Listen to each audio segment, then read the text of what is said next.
You ask Tiger to solve. This deals with linear equations with one unknown.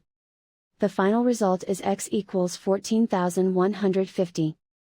Let's solve it step by step. Group all constants on the right side of the equation. Add 94 to both sides. Simplify the arithmetic.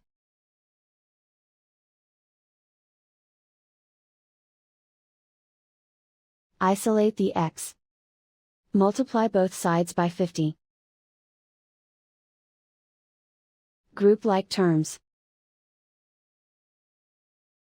Multiply the coefficients. Simplify the fraction. Simplify the arithmetic.